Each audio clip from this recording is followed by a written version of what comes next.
Fala, amantes do terror, tudo bem com vocês? Espero que sim, porque hoje vamos falar de filmes clássicos que estão retornando, franquias que estão tendo reboots ou continuações, e isso levanta alguns questionamentos sobre a própria indústria do terror. Então a gente vai fazer dois vídeos, né, com esse tema, basicamente, né, um sobre os filmes clássicos e o outro com os novos filmes de terror, né, com novas ideias, visto os últimos lançamentos aí do terror, e inclusive um que vai lançar daqui uma semana. Então basicamente é uma preparação para tudo isso. Vocês podem ver que o cenário tá meio vazio, né? Que a gente tá fazendo algumas mudanças aqui em casa e vai rolar isso aí por alguns vídeos, beleza? Mas logo a gente vai ter novidades aí pro cenário, tranquilo? Então você já tá ligado do que fazer, né? Deixa o like, se inscreve no canal e ativa o sininho. Deixa o like agora no começo do vídeo para não esquecer depois. Caso você não goste do vídeo, lá no final você tira o like, tranquilo? Então, bora lá! E assim, filmes clássicos do terror que a gente conhece, né? São franquias que acabaram, né, se tornando mainstream, chegando a um público maior que ouviu falar desses filmes basicamente, que tiveram alguma relevância em alguns momentos da sua história desde o seu lançamento. Alguns filmes dos anos 90, dos anos 70 e até antes em alguns aspectos aí, né? Tem um filme aqui que é um dos primeiros filmes de terror. Então a gente vê essa reciclagem basicamente de tempos em tempos dentro da indústria, né? Até mesmo porque as técnicas se aprimoram, o jeito de contar história fica um pouco diferente. E claro que isso vai refletir, né, de como o público encara o cinema, sendo esse um público talvez mais jovem, né, que acha que sabe das coisas em muitas vezes, mas ainda assim deixa passar alguma obra insana só porque ela é um pouco datada ou um pouco velha, né? Então muitos aspectos do cinema envolvem, né, reboots e reformulações e, claro, continuações também. Então isso acaba envolvendo reboots, remasters, né, refilmagens e até continuações, trazendo às vezes a mesma história, só que com uma roupagem um pouco diferente. E alguns títulos se destacam, né? Provavelmente porque o jeito de se contar a história que foi mostrado anteriormente foi aprimorado, e isso traz um aspecto de novidade ao mesmo tempo que entrega uma obra às vezes até melhor. Não é o caso aqui, né? Porque tem alguns filmes que nem sempre são melhores do que o original, mas muitas vezes entregam algo parecido, né, do que foi o original, ao mesmo tempo que às vezes entrega um pouco a mais. Alguns ficam fora da curva, que eu não consigo entender, só que uma curva para baixo, sendo piores do que o original, o que não faz muito sentido. Se é para se aprimorar, né, então eles vão para um outro caminho, às vezes desrespeitam o original e fica dessa forma. A gente está vendo, né, nessa onda de live actions da Disney, que são as mesmas histórias, mas contadas por pessoas e, claro, por mentes diferentes. E muitas vezes dá muito ruim, né? Desrespeitando o material original e contando uma história que os fãs não querem saber. Então, às vezes acontece. Então, não só nos filmes de terror isso acontece, né? Mas em outras obras também. São feitas refilmagens, uma nova franquia é formada ou coisa do tipo. A gente tá vendo, por exemplo, Harry Potter, que vai ter a série, né? Teve a série de filmes, agora vai ter uma série para o Max.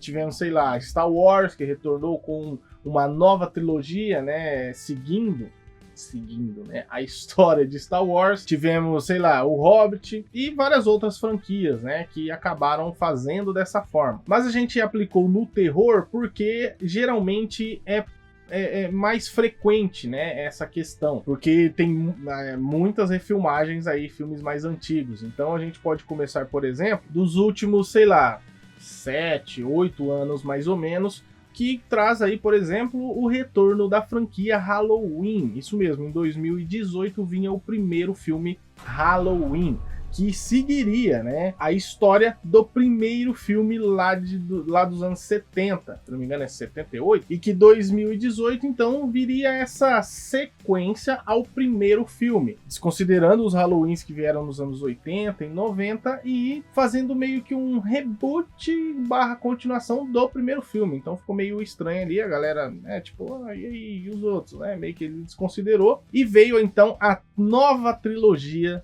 de Halloween. Assim, o primeiro filme é bacana, é legal, né, interessante no mínimo, Mas os outros, que são Halloween Kills e Ends, aí ficou bem estranho, né? Mas aí eles terminaram. Os filmes foram lançados em 2021 e 2022, né? Então você já vê que foi meio às pressas ali para acabar essa franquia. E claro que muitos se perguntavam sobre, né, David Gordon Green, que é o diretor responsável pelo projeto, se ele daria conta de um projeto tão grande, porque ele não vinha de tanto sucesso assim, sabe? E aí ele acabou acertando nesse primeiro filme, ao meu ver, né, visto que ele tem, né, feito ali no passado, mas ao mesmo tempo os outros deixaram muito a desejar. E aí ele assumiu o comando de mais uma franquia do terror, né, que seguiria a partir dali. Pelo menos era o que ele achava, né? Que era a franquia O Exorcista, que também teve aí o seu retorno em 2023 pelo mesmo falastrário que trouxe aí Halloween, né? Essa nova trilogia aí. David Gordon Green, estragando franquias de terror basicamente, porque misericórdia, que filme horroroso. E nem foi um trocadilho, mas enfim. O Exorcista, o Devoto, é assim, simplesmente bizarro. E não é nem do sentido bom, né, por ser um filme de terror. É bizarro de ruim mesmo, sabe? É um filme ruim. E aí, né, a gente fica se perguntando sobre, será que precisa trazer algo novo? Precisa, mas em mãos competentes, eu diria. E fica ligado aí porque, David Gordon Green está com a outra franquia do terror, mas agora para a série de TV, a franquia Hellraiser, que a gente vai falar logo mais no vídeo também.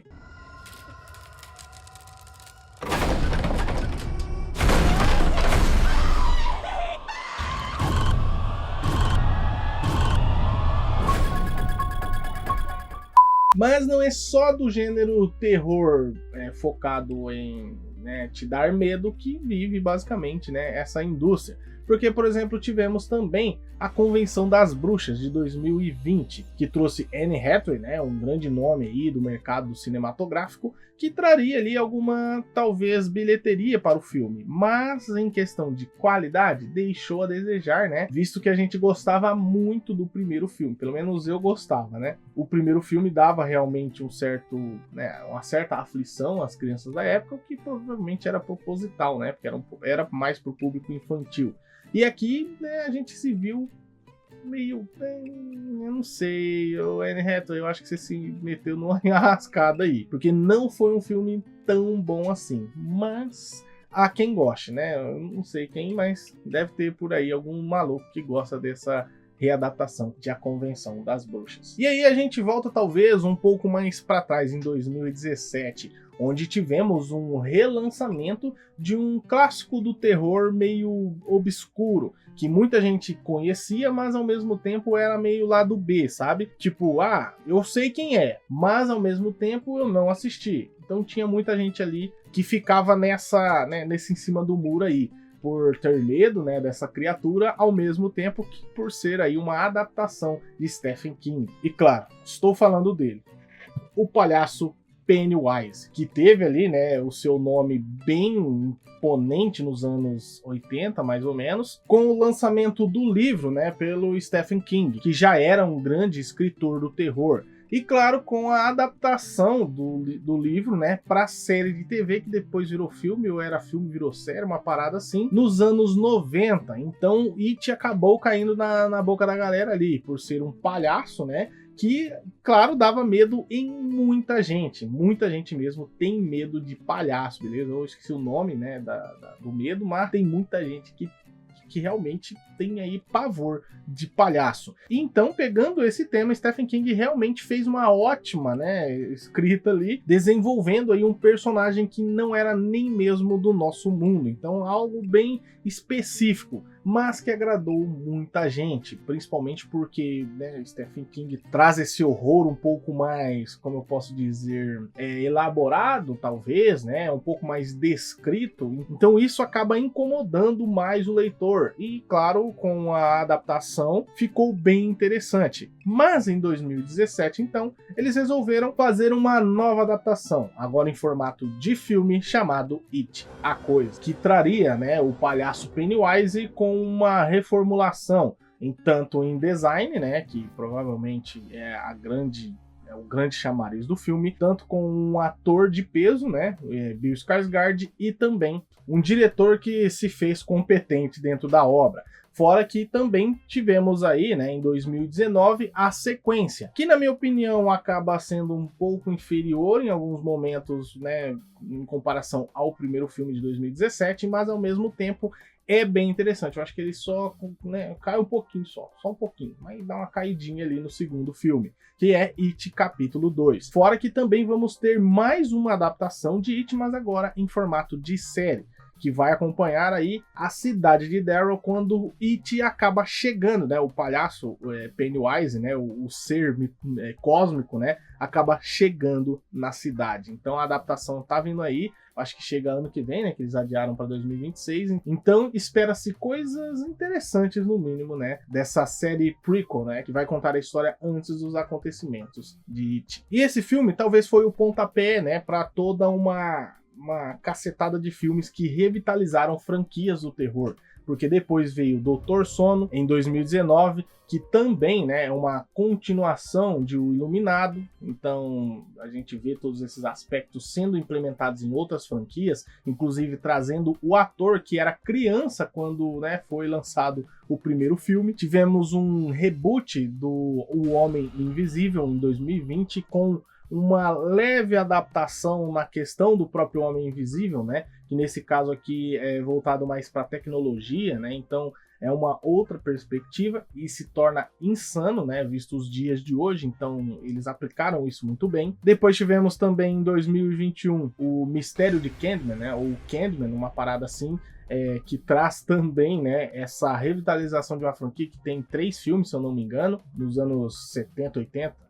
Eu acho que é 80, né? Que muita gente às vezes nem conhecia e por trazer uma continuação / reboot, traz aí um público novo, né, para essa franquia que provavelmente vai conhecer os anteriores. Não precisa você assistir os anteriores, mas se você quiser, né, são bons filmes. Quer dizer, o primeiro filme os outros, né, não recomendo não. E em 2022 veio talvez aí um grande reboot mesmo, com nome de peso de franquias blockbuster de terror, com o filme Prey, ou Predador: A Caça, que teve ali várias polêmicas envolvendo o seu lançamento, que era para ser no cinema, mas por conta da pandemia foi lançado no streaming, né, simultâneo ali, pelo menos nos Estados Unidos. Então teve, né, essa parada. Teve a questão também, polêmica aqui, porque é a mulher que tá enfrentando o Predador, então tem uma galera meio esquisita, meio xarope aí, mas ainda assim o filme se mostrou legal demais. O filme é bom, recomendo muito, e logo mais fique ligado aí, porque a gente vai fazer uma ordem cronológica da franquia Predador, porque a gente já falou sobre a franquia Alien e se passa no mesmo universo, então fica ligado aí. Até mesmo porque já foi anunciado, né, um novo filme para a franquia, que é Predador: Badlands. O filme traz aí vários aspectos que a gente queria saber mais sobre essa raça de caçadores, basicamente, né, de predadores, e esse aqui vai ser como se fosse uma prequel, né, e que aparentemente se passa antes de todos os filmes, inclusive da própria franquia Alien, que tem aí uma relação aí com a espécie, né, a raça dos predadores. Então vamos ver toda essa questão dentro desse filme, fora que também vamos ter a série, né, de Alien, que vai se chamar Alien Earth, ou Terra, né, na tradução livre aí, basicamente. Então essas franquias também blockbusters estão retornando.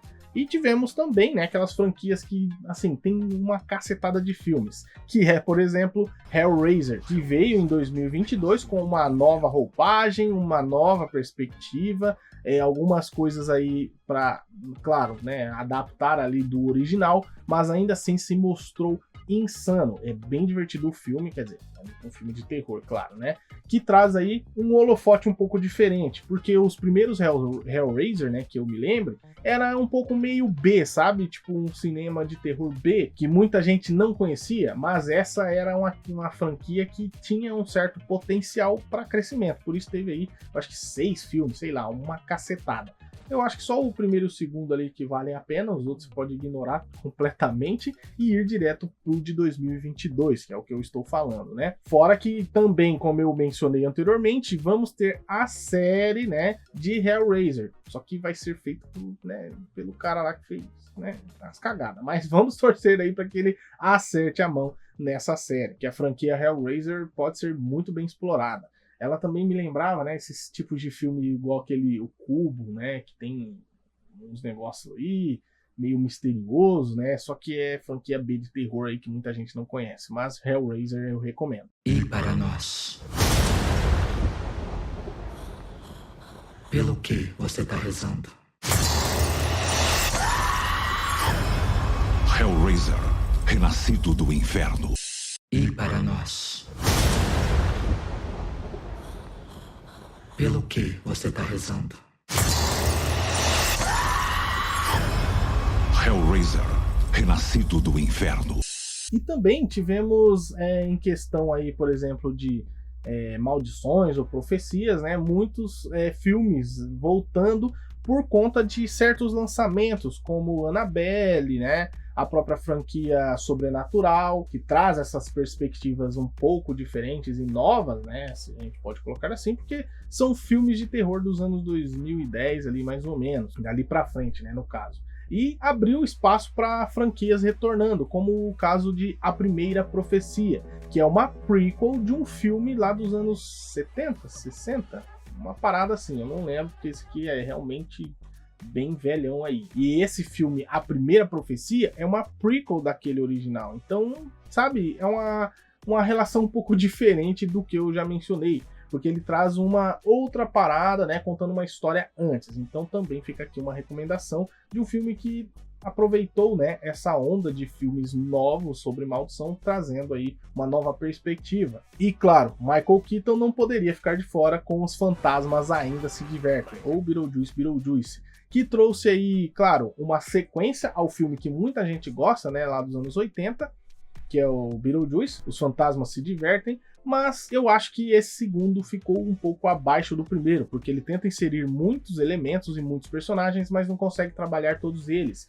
então fica meio que escanteado. Eu acho que se eles trabalhassem um personagem de cada vez, sendo, sei lá, a noiva, né, como o personagem principal antagonista desse filme aqui, e deixado aquele outro rapaz, né, que, né, eu acho que teria um potencial muito maior, né, para se aproveitar para um, sei lá, um terceiro filme, quem sabe? Eu acho que eles aproveitariam mais, né, nesse aspecto. Daria um gancho ali, né, claro, no final, mas ao mesmo tempo guarda essa peça aí, beleza? Porque as duas coisas parecem acontecer alheias umas das outras, né? E tem um final meio abrupto ali. A gente fez uma resenha sobre o filme, então vai lá conferir. Então também aí um outro clássico que traz aí uma sequência. E aí, na minha opinião, a gente pode seguir, por exemplo, para as melhores adaptações, né? Ou retornos triunfais aí de franquias do terror, pelo menos das que eu gosto, né? E que em vários aspectos, pelo que eu tô vendo aqui, são franquias que meio que cresceram comigo, sabe? Eram os filmes de terror que a galera ficava, quando eu era adolescente, que eu era criança, ficava, não, ó, esse filme de terror aqui, meu, pesado, vai lá assistir. Ou não, né? No caso que é pesado, tem que assistir com a galera, sabe? Ficava todo esse movimento.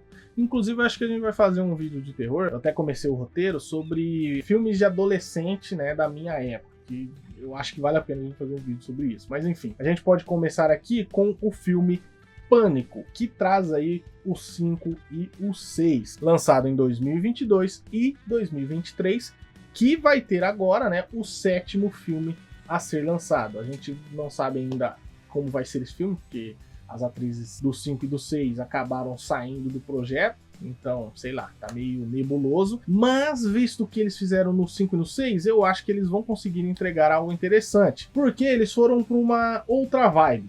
Os primeiros filmes, né, Pânico, do 1 ao 4, mas eu acho que né, o 3 ali eu acho que é o mais fraco de todos, eles trazem uma questão um pouco diferente, que era, né, a questão de ser uma paródia dos filmes de slasher dos anos 80, né, ali, porque ele trazia uma pegada um pouco mais jovem e os jovens zoando esses filmes de terror como geralmente a gente faz, né? A parada dos clichês e coisas que acontecem em filmes de terror para que a trama aconteça, né? A pessoa foi sozinha ali no banheiro, ou foi buscar uma bebida sozinha, ou o adolescente se beijando e o assassino chega bem na hora. Então, todos esses clichês foram aproveitados em Pânico em forma de paródia, então era bem interessante. Não se engane, porque não era paródia na questão de comédia, mas na questão do próprio assassino, como ele usava isso para fazer as suas vítimas. E aí a gente viu, né, vindo aí uma onda de filmes nessa mesma pegada. Claro que teve ali alguns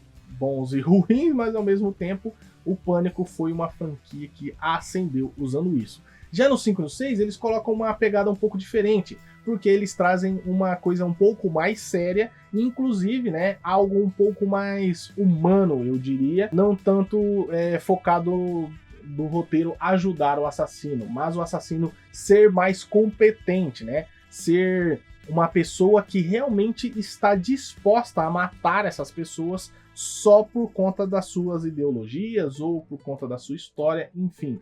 Não sendo ajudado pelo roteiro, sendo uma desculpa esfarrapada para ele fazer essas coisas e brincar com as vítimas. Não é só isso que traz o quinto filme e o sexto, né? Então por isso eu acho que eles são até mais competentes do que os anteriores. Talvez do primeiro não, porque o primeiro eu acho que se iguala ali em qualidade, mas ainda assim os outros um pouco abaixo nesse aspecto. Então Pânico 5 e 6 é assim, top 5 na minha opinião. E eu nem tô falando de top 5 em ordem do que eu gosto aqui, porque eu coloquei em ordem de lançamento, beleza? Não por ordem do meu gosto, porque talvez a franquia Pânico seja a minha favorita dessas que retornaram. Fora que provavelmente é uma das minhas favoritas também no âmbito do terror aí, de slasher principalmente. Então ele ficaria um pouco acima ali. Mas enfim, em 2023 também tivemos Jogos Mortais retornando com o seu 10º filme. Isso mesmo. O filme meio que traz aí uma sequência, ao mesmo tempo que pega a ideia, né, do Gordon Green lá, esqueci até o nome do cara, que fez Halloween, que desconsidera, entre muitas aspas, né, os filmes, sei lá, 9 filmes anteriores, na verdade não os 9 anteriores, porque ele respeita apenas o primeiro. E aí ele insere, né, os Jogos Mortais 10 entre o 1 e o 2, sendo uma história meio que à parte, mas ao mesmo tempo dá o gancho sendo uma sequência, que também dá um gancho para o 11º filme, que logo vem aí. Então fica ligado, porque vamos ter mais Jogos Mortais. E esse aqui é mais competente, na minha opinião, do que, sei lá, 3 pra frente ali, um monte de coisa estranha, esquisita, é só gore por gore. Então acho que o 1 e talvez o 2 ali sejam os melhores da franquia, junto com o 10, claramente. Mas ainda eu acho que o 10 é uma obra um pouco melhor, na minha opinião, principalmente tecnicamente. Mas enfim, a questão do primeiro se sobressai por ser um filme aquém, né? Sendo uma novidade e pega você de surpresa ali, com um plot twist insano. E claro que o 10 traz essa perspectiva do ponto de vista do assassino. Então é outra pegada. Então a franquia Jogos Mortais como um todo é um pouco diferente, sabe? Por isso talvez teve tantos filmes. E a cada Jogos Mortais a gente ia vendo, né, coisas mais absurdas e loucas acontecendo para tentar ensinar uma lição para a galera, né? Mas enfim, Jogos Mortais 10 também traz aí uma insanidade de coisas esquisitas acontecendo, ao mesmo tempo que entrega uma história simples, mas eficiente. Que é o caso também da franquia Evil Dead, que fez um sucesso absurdo nos anos 80, porque trouxe aí uma questão um pouco diferente, que não era tão abordada, né, nessa época, que era a questão da comédia, né, do humor sendo usado, né, em filmes de terror. Aqui é um pouco diferente, porque Evil Dead Rise, que veio aí em 2023 como um dos melhores filmes de terror do ano, se não o melhor filme de terror, eu diria, trazendo aí algo um pouco mais sério. Eles tiveram um reboot, né, em 2018, será? 2019? Não lembro, que vinha um pouco mais para esse lado do terror, só que em Evil Dead Rise, meus amigos, a parada fica sinistra demais. E é esse basicamente o charme do filme, porque passa em um ambiente claustrofóbico com um demônio literalmente do lado de fora, querendo entrar, ou querendo que você saia. E aí você fica abismado, ó, chega a arrepiar só de lembrar. E é bizarro. As cenas, né, de terror, as cenas de terror são realmente bizarras mesmo, com uma sabe, uma direção ali de arte que eu falei, caraca, esses caras aqui estão querendo pôr medo na gente. E claro, recomendo aí, se você quer passar um cagaço, se você quer, né, dar aquela trancada, assiste Evil Dead Rise. Traz aí uma novidade para a franquia, sendo um terror mesmo, né, não só brinca com o terror, mas é um terror de fato e bem executado. E provavelmente vamos ter aí mais dessa franquia logo logo, né? Eles anunciaram aí que estão fazendo outros projetos, enfim. Talvez vejamos aí mais coisas dessa franquia, né, logo mais. E falando em franquia que vai ter mais conteúdo, claro que vamos falar de Alien Romulus, lançado em 2024, que também é um dos melhores filmes do ano de terror. O filme talvez, né, tenha deixado a gente com o pé atrás, porque a gente, né, prometeu, porque, né, tava meio perdido ali, e aí a gente não sabia o que viria, né, nesse Alien Romulus. Mas a pequena fagulha que acendeu as nossas antenas, né, basicamente para ser curioso de ver o filme, era que o filme também desconsiderava, né, a partir do segundo filme, se encaixando entre o 1 e o 2. E isso faz toda a diferença, porque a gente queria ver algo, né, bom de Alien,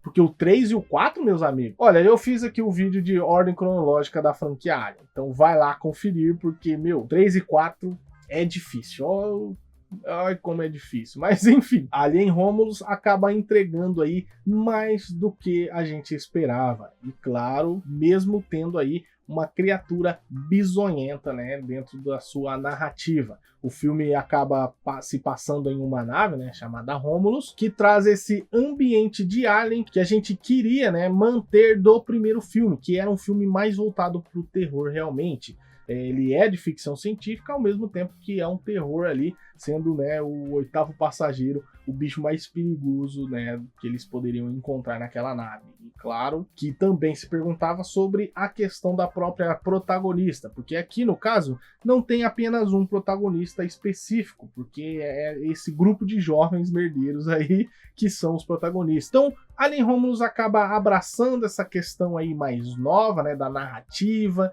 da questão técnica, junto com elementos clássicos, com jovens fazendo cagada, e claro, esse ambiente de Alien. E é muito assertivo o que eles acabam entregando, dando o pontapé novamente como um pequeno easter egg dentro do filme, né? Quer dizer, não é bem dentro do filme, é uma cena pós-créditos para a série Alien Earth, que seria, né, lançada nesse começo de ano, foi adiada um pouquinho, mas vai chegar ainda em 2025. Fica ligado aí porque promete muito, sendo aí uma prequel, como eu mencionei, né, anteriormente lá na parte do Predador, uma prequel de todos os filmes de Alien, porque se colocar Alien e Predador, eu acho que Predador Badlands se passa muito tempo antes, né, de Alien Earth, por exemplo. Então fica aí, né, aquele questionamento sobre a série Alien Earth, que está então revitalizando, né, a franquia. E claro, para fechar aqui como último lançamento de um clássico do terror,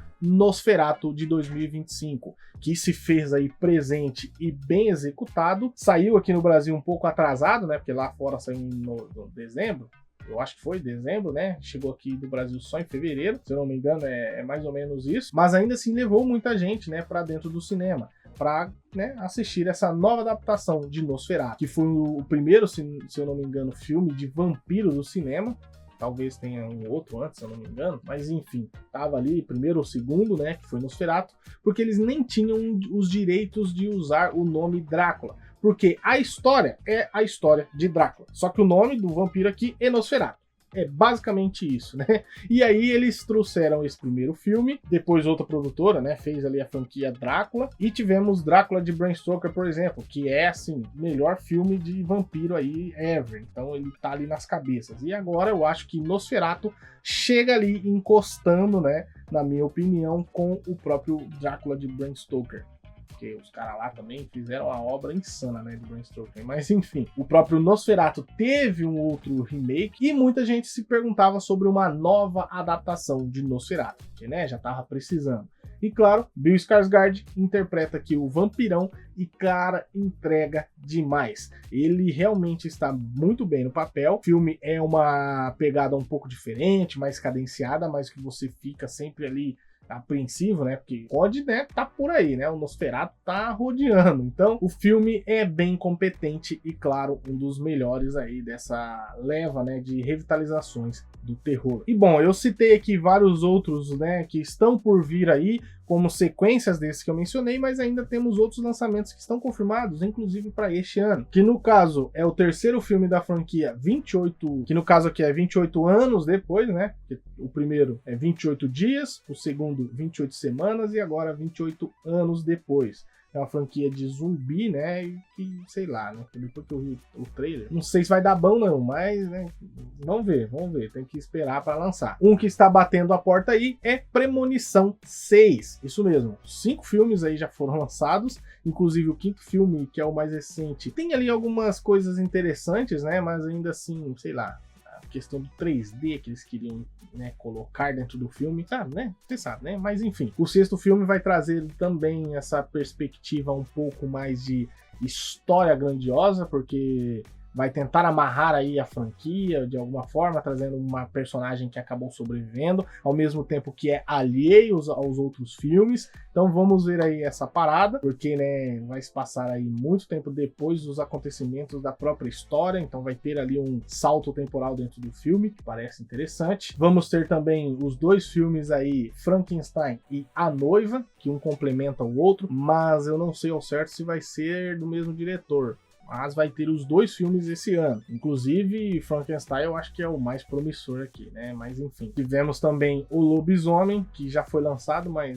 né, eu achei meia boca, pra falar a verdade. Mas enfim, muitas coisas aí do terror retornaram. E claro, isso se dá essa renovação que eles sempre fazem. Eu acho até bom em alguns aspectos, mas a gente sempre quer ver coisas novas. E é o tema do nosso próximo vídeo. Então deixa o like, se inscreve no canal e ativa o sininho para ficar por dentro de todas essas novidades, beleza? E agora eu vou deixar aqui outras recomendações, como a nossa playlist do terror e a nossa resenha de Nosferatu, beleza? Então agora sim, vou ficando por aqui.